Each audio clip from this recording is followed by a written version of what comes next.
Good afternoon, fellow Rotarians. I'm Ruth Shelley, President of the Rotary Club of Portland. Welcome to our live weekly membership meeting. As our banner says, Rotary opens opportunities to find solutions for today's challenges, healing from the pandemic, recovery from the economic downturn, and peace building as we seek racial justice. This week, we focus on door number 2, recovery, as our speaker, John Tapogna, gives us insight on the pandemic economy. But first, let's welcome Rotarian Angel Pilato for our reflection. Angel?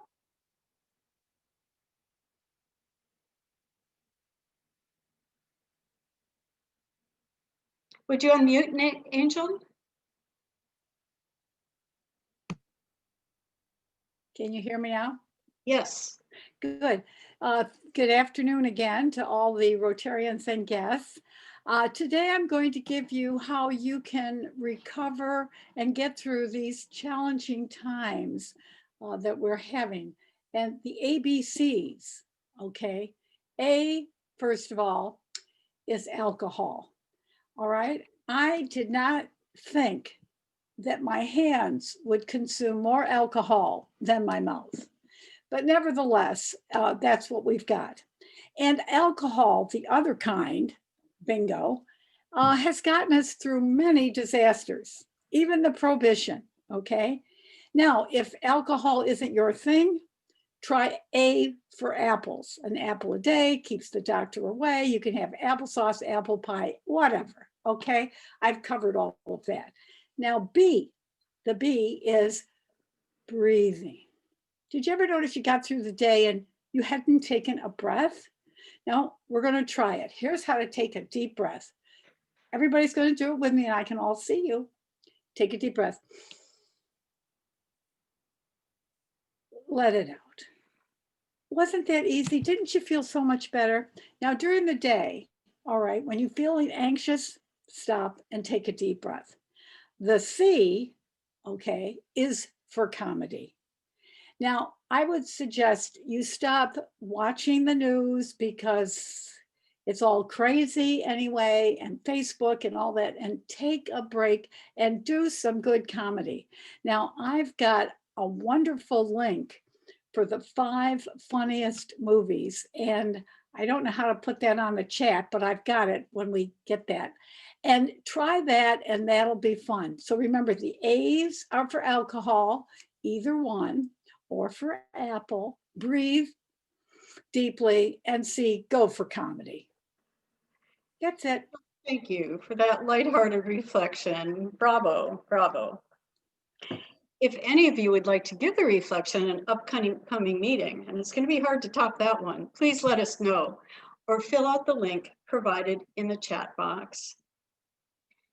On a more serious note, I wanted to let you know that Rotarian Dale Canfield's wife, Sue, passed away this last week. We're really sorry for his loss, and Siobhan will put a link in the chat for caregrams for Dale. Please reach out to him and let him know that we're thinking of him. And now, I would ask that any visiting Rotarians and guests, please raise their hand and Maria will call on you to unmute and introduce yourselves. Do we have any guests with us today? I do see that we have a guest today, so I'm going to start with Tom. If you wouldn't mind unmuting yourself and introducing yourself for us.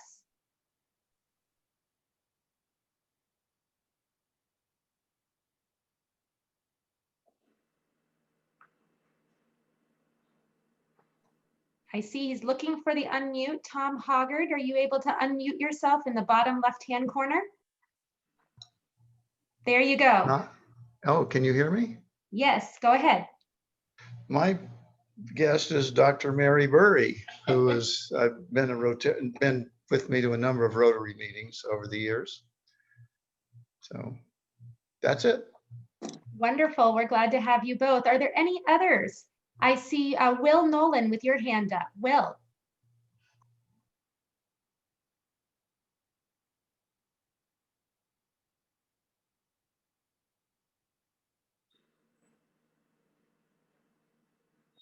There we go. Okay. All right, thank you. There's an invisible guy down there named Brian Riffle, who I would like to introduce. He is a buddy, a mutual friend of both John and mine, and just want to say welcome to Brian. Thank you, Will. And I believe those are all of our guests for today. Ruth, back to you. Thank you very much. That's great. And it's October. I'd like to extend a happy birthday to everyone with birthdays this month. We alternate each week honoring birthdays and Rotary anniversaries. Please note the names of these birthday people and please reach out to one of them with a call or an email, especially now since traditional celebrations are limited. And as we continue to improve our meetings, starting next week, we're trying something new. When you log into the meeting at noon, you will automatically get placed into a virtual breakout room with fellow Rotarians for 5 minutes, so from 12 to 12:05. It'll be similar to showing up at the Sentinel and having a few minutes to visit with friends before the meeting starts. We'll still be able to engage in our table talk later in the meeting, but we wanted you to be prepared for this change next week. And I think it'll be a little more friendly way to start the meeting. And now, please welcome Rotarian David Noel to update us on changes with the Youth Exchange this year. David?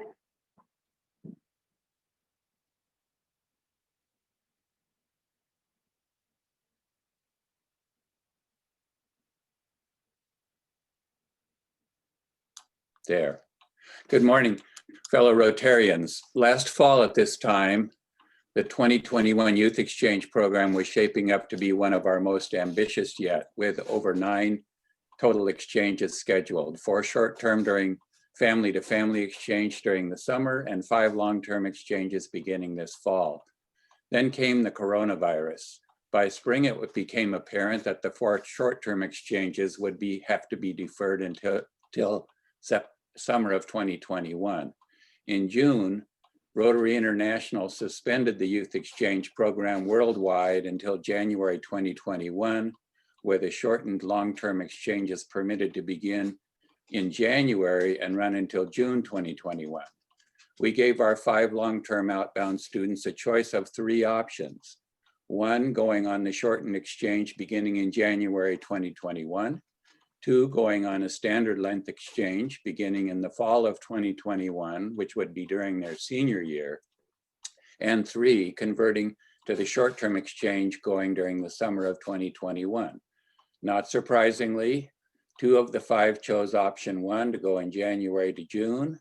2 chose option 2 to go to the senior year during the fall of 2021 till spring of 2021. 22, I mean, and 1 chose option 3 to switch over to the short-term program.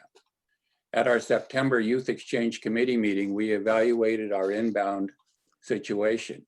In early spring, we'd been assigned a highly qualified young man from Taiwan. A few weeks later, as our pandemic worsened and theirs did not, he withdrew his application. Several countries had announced they would not be participating this year.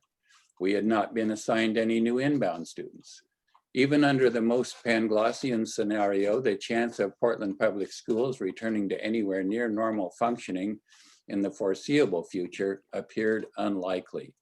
Several of our committee members, many of whom had hosted inbound students in past years, expressed concern about asking host families to welcome a foreign student into their home, only to have them sit in front of a laptop to participate in an online school experience.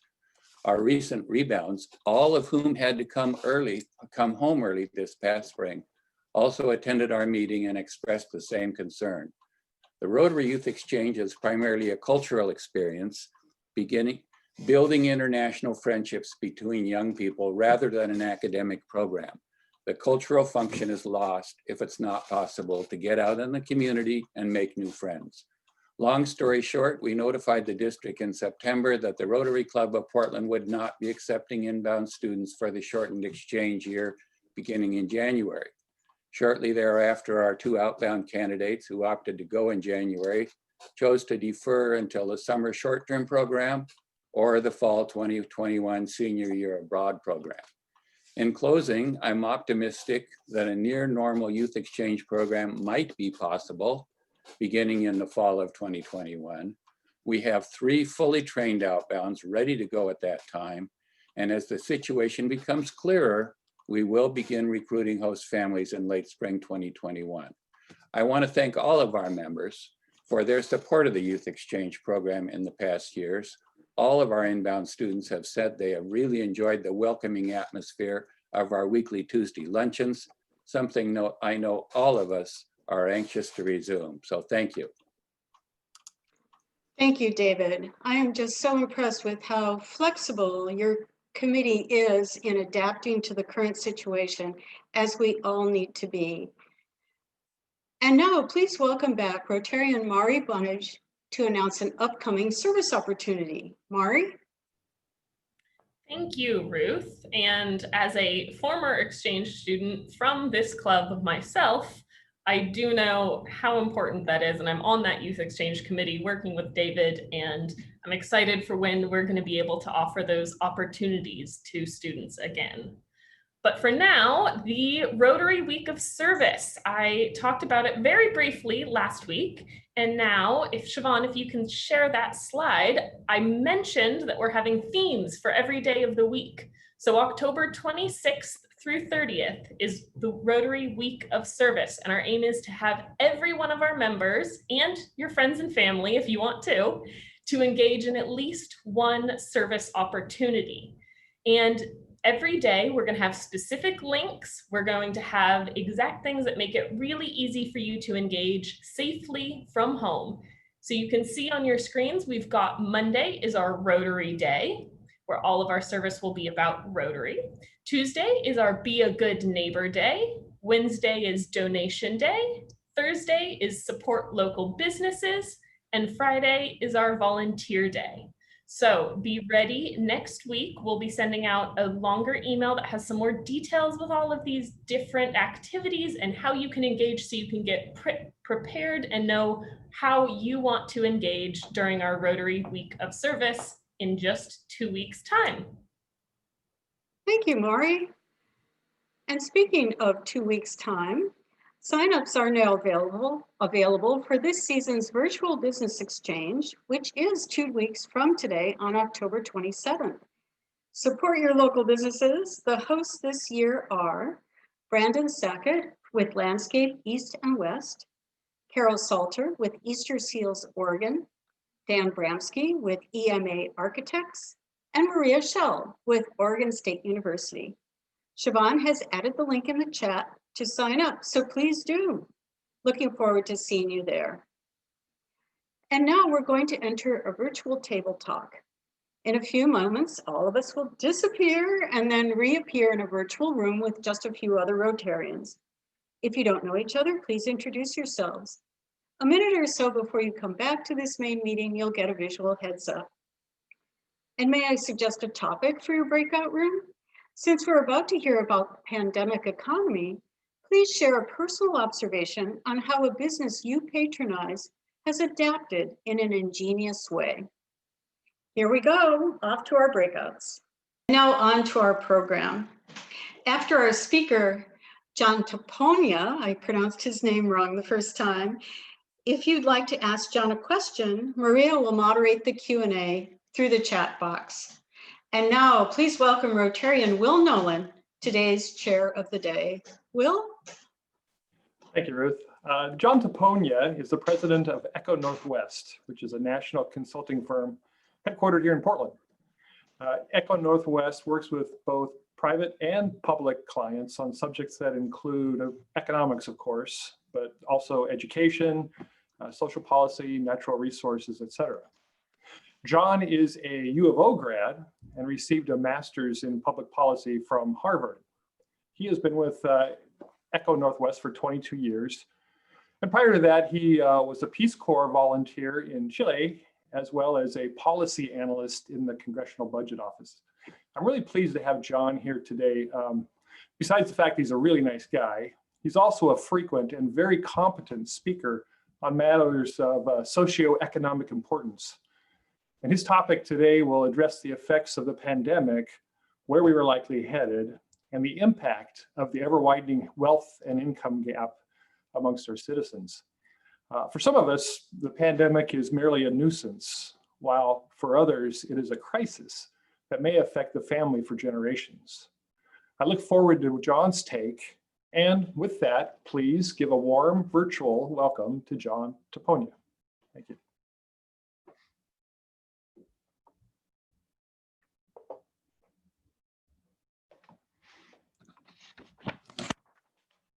There we go. There, I've unmuted myself and got over the scariest part of the presentation, which is figuring out how to share the screen. So we're going to step through. I've got about 20 slides or so. I'm going to move through them relatively briskly and try to save some time for question and answers. So let's just open with the first question. Where do we stand in these initial months of the reopening? So, I'll call the shutdown period, that period from March to early June, when, there's a lot of regulations about where we could go and couldn't go, et cetera. Reopening started sort of in that first, second week of June, and we're still in it and will be in it until we have more fully controlled this virus post-vaccine and maybe even post sort of second generation of vaccines. So let's take a look at the numbers. Here's Oregon employment dating back to 2010, and look at that dive in that April period. We took employment levels back to sort of mid-2013. Just nothing like anything we've ever seen before, where we literally, through regulation, closed the economy because of an external threat to our public health. Certainly that was going on in 1918 in places as well, but we don't have good data going back that far. So this is our best sort of modern example of fighting a pandemic economically. Here's how this has played out by sort of major industrial sector. The darker blue bars, February, that lighter teal color, I guess, is August, and these are employment levels in Oregon. Basically, if you sort of gaze across all of these, you can see every sector has been hit to some extent. Those lighter colored bars are shorter than the longer colored bars, but then stop in the middle here at leisure and hospitality. This is your restaurants, your bars, your theaters, your performing arts venues, sporting events, all of that. Tourism, really at the epicenter of this. In most other recessions, you have something else going on inside of the economy, a housing bubble, maybe a tech bubble, some other manufacturing sector suffering, and that then pulls the leisure and hospitality sector in. It's very different in this one, leisure and hospitality, right at the center of this one, and suffering the big losses. Now, what is a little bit different, at least for those of you who've been around Oregon for a long time, is that our employment picture is a little better than the US average up to this point. If I sort of focus on these August 2020 numbers, Oregon's unemployment rate 7.7%, US 8.4%. That's going to be explained in large part to the fact that while we do have a tourism industry here, this is not Las Vegas, it's not Southern California, it's not Orlando, Florida, it's not even New Orleans. So yes, we have tourism, but we're not as dependent on it and the leisure hospitality sector as some other parts of the country. In terms of what is driving all of this, a lot of it sort of goes back to consumer spending. And so this is a nice economic tracker. Actually, if you type economic tracker into Google and you want to sort of play around with some of these charts on your own, you can go do that. But what this is doing is taking credit and debit card information from a proprietary folks who have data on credit and debit card activity. And it's looking, this is sort of the January, February period for Oregon in the United States, with Oregon sort of this greenish color. And you can see this precipitous decline, down by more than a third for Oregon in the US in early April, and then gradually coming back. You can see that the US pace sort of picks up relative to Oregon, but here by sort of early September, we're kind of tied up together again on that. If we go into restaurant and hotel spending, The key here, these sort of looks like the same chart until you look at the axis on the left-hand side and look at those numbers. That's a roughly 75% reduction in restaurant and hotel spending. So just a full collapse. Much of that was through regulatory mandate that restaurants had to be closed, theaters, et cetera. And you can see Oregon sort of recovering more slowly than the US. I will point out this little activity here, sort of late July into the beginning of August. You can see this downturn in the United States that is associated with outbreaks in Florida, Arizona, and Texas.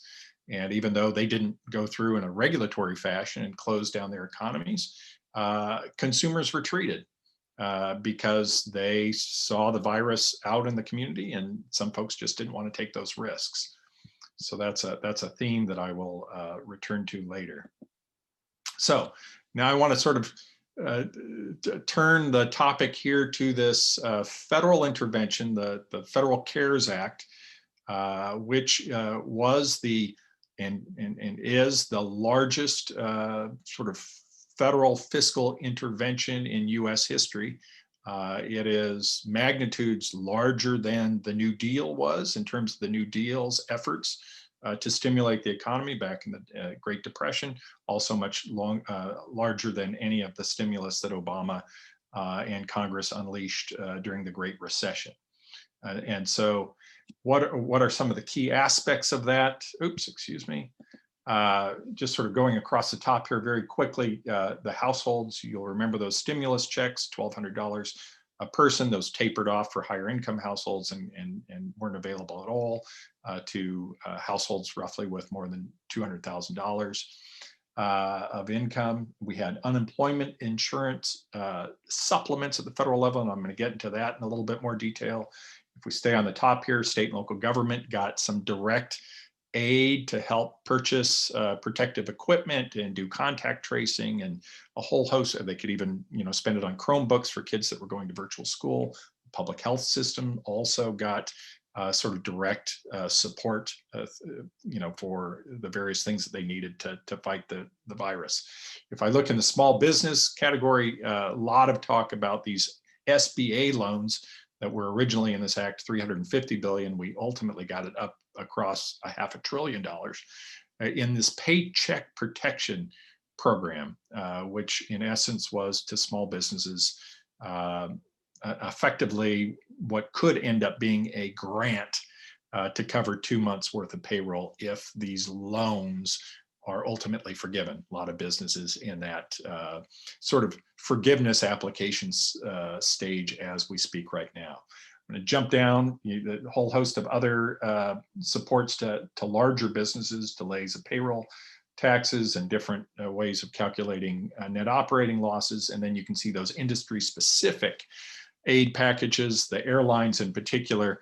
You've seen those sort of phase out at the very beginning of the month, and that was correlated with some sizable layoff notices by the major airlines. So just in terms of some of the economic effects of that, here's one. What this is real disposable income going back to 2010. So that is all the income held by people net of taxes.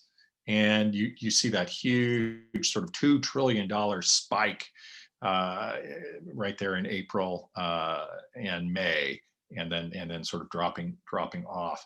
There's another chart that I would love to get in here, and next time I visit, I'll show it to you, but it's a huge corresponding spike in savings at the same time. So some of those $1,200 checks went into paying off debt and things of that nature, or buying goods and services in real time, paying rent. But for some households, they stocked it away, as did some individuals who received the unemployment insurance. So savings rose considerably during that period of time. Here are the unemployment features of the CARES Act and how they played out. Senator Ron Wyden is largely considered to be sort of the author or the inspiration for this particular aspect of the act. If you look, so these are state unemployment payments together with this special federal supplement that was enacted in April, and it went through the end of July. You can see how it worked out for an individual who was earning $62,500 before they lost their job. The goldenrod bar shows that somebody at that income level, Oregon's own unemployment insurance system would have paid them $648 a month, or excuse me, a week. That's about 54% of their wages. And then this federal supplement came in at $600 a week, which got that $62,500 individual sort of back to whole for that period of time. If you go down and you look at the lower income wage earners, that $600 doesn't change. So for somebody who's was earning previously only $22,500, they end up with a replacement ratio of 200%. So they're, for a period of time, we're receiving double their income, which caused some incentives in terms of employers who wanted to call them back. Some individuals were sort of less. Obviously, there was a disincentive there if you were receiving an awful lot of money, and debates on economists on just how big that effect was overall. If we look, remember I showed you those consumer credit card numbers. I'm just going to revisit those a little bit.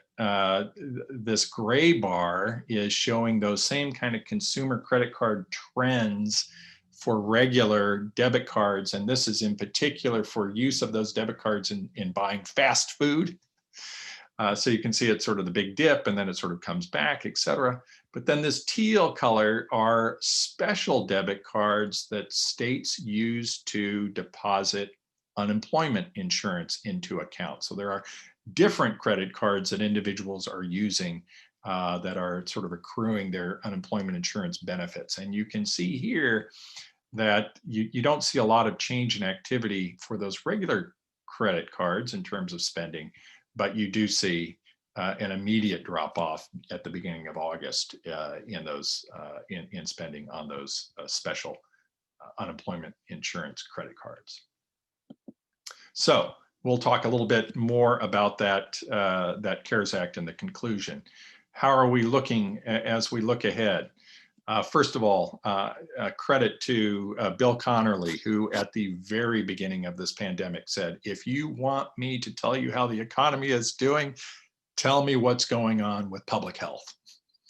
So this is our history with COVID cases per 100,000. Obviously, much better. We've never took that big, huge spike that New York and the Mid-Atlantic states did, or Florida, Arizona, Texas did during the summer, and that Wisconsin is experiencing and North Dakota experiencing at the moment.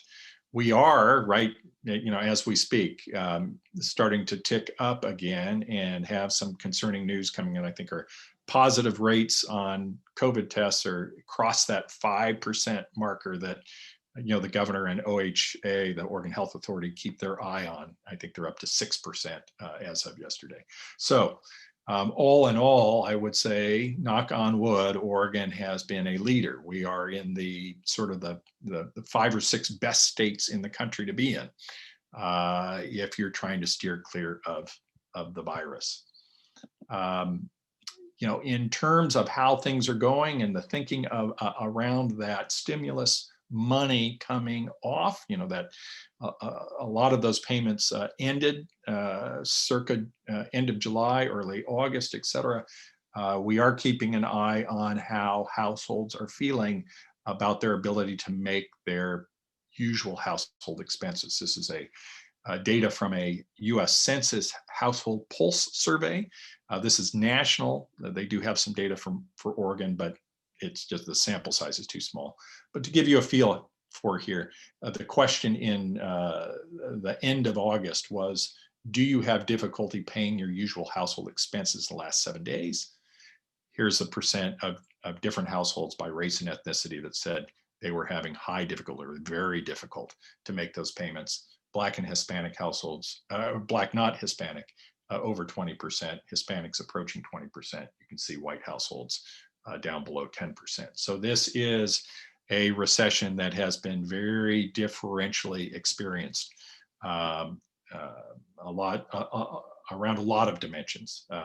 Women are experiencing it more severely than men. Younger people, because of their attachment to the leisure and hospitality sector more than older people. Obviously, older people are succumbing to the virus at higher rates and have higher elevated risks of death, but economically, younger folks being hit harder.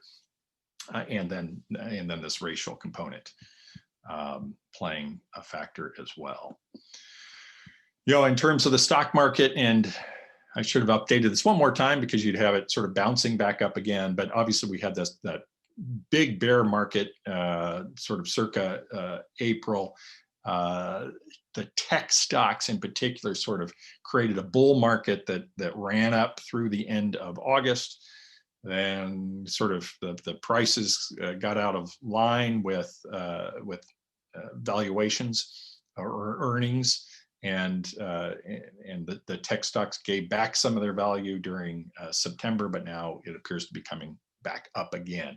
Long story short here is you just have two very different stories playing out on Main Street versus Wall Street. Wall Street feeling largely whole and recovered from the depths of what we saw in April. But meanwhile, on Main Street, still an awful lot of outlook for small business closures and continued job losses. And let's see here. So now some relatively sort of glass half full analysis from the state of Oregon. This just came out in the most recent state economic forecast, and just tell you sort of the wild ride we've taken. I'm going to focus on these two red lines. The first, that light dotted red line, was the state's projection, the state economist's projection of where employment was going to end up this year and into the future. And so you can see that back in June, they thought that we'd lose 20% of our jobs, and that it would take, if you follow that little light dotted line, it would take 4 years for us to recover our employment at the levels that we saw back in February. 3 months later, they revised it and they said, well, no, it looks like that the deficit is only going to hit about 14%, and that we could recover full employment by almost a full year earlier than we were anticipating. And then look at that compared to the sort of that long spread there for the 2007 recession, that very slow recovery that took 7 years to recover. So they're anticipating a deep but relatively short recession at this point. What happened coming out of this forecast is that the deficits that were projected in June, which, for the upcoming biennium of 2021 to 2023, they were seeing something on the order of a $4 billion budget deficit. When they redid these economic numbers, they cut that deficit in half. So it's still severe, and it's still going to be a lot of work to work through and balance, et cetera. But, knock on wood, if this picture holds, much less severe than they had anticipated just a few months ago. So now just 4 takeaways. The first one, the virus is calling the shots. Control the pandemic and the economy will grow.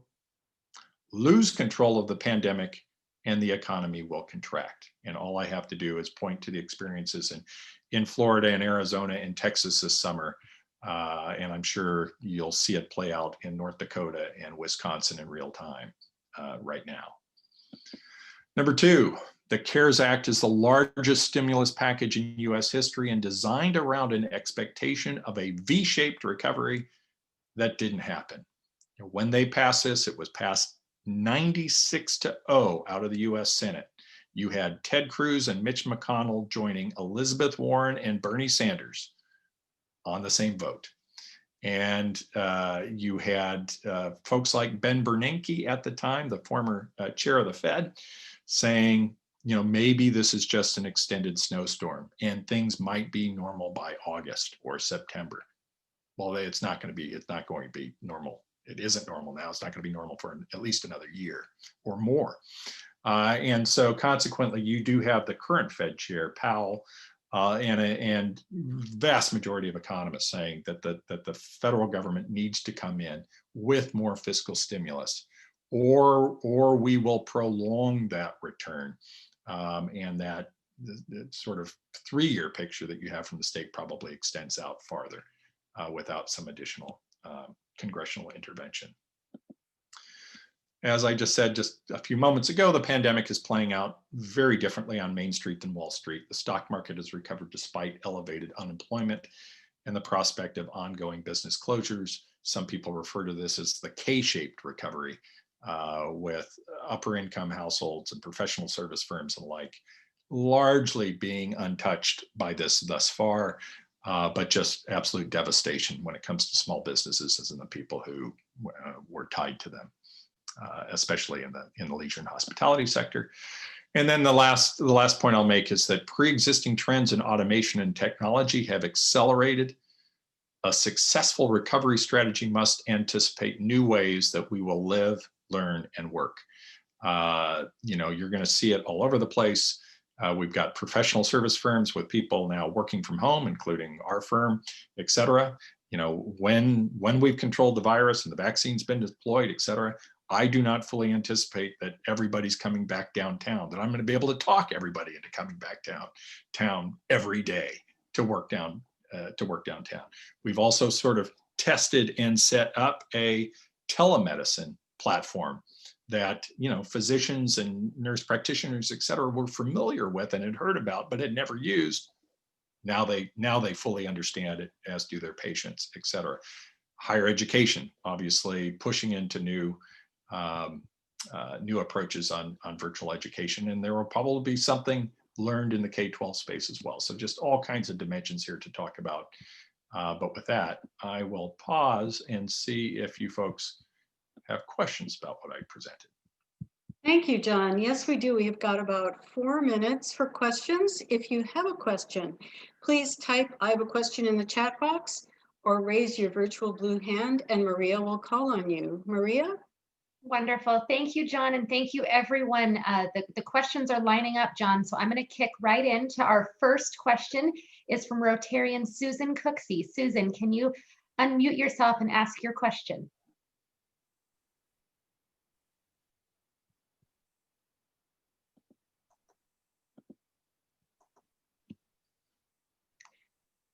So I'm going to help her out. I think she's trying to unmute, but she gave me her question. Oh, there you are. Go ahead, Susan. Do you have information on pay lenders, the ones with high interest that are in storefronts around, the utilization of those lenders' services over the last year and the change with the pandemic? That's a great question, and no, I don't. But based on the question, I'm going to go dig around and see what we can find. Great, thank you. Yep. Thank you, John. Our next question is from Rotarian Andrew Rowe. Andrew? Hi, John. Thanks for your presentation today. I'm curious, your first takeaway about the economy and how the virus is going to control the economy. Has there been any nonpartisan work to show what an optimized model of opening up the economy and economic recovery would look like, where we're targeting those vulnerable populations while putting most people back to work, and whether or not that could accelerate us out of this? Interested in knowing what the best work is out there. Yeah, I mean, I would go back. It was Thomas Puyo, I believe is his name, Pueyo. He's, I think, a physicist or an engineer of some sort down in the Bay Area.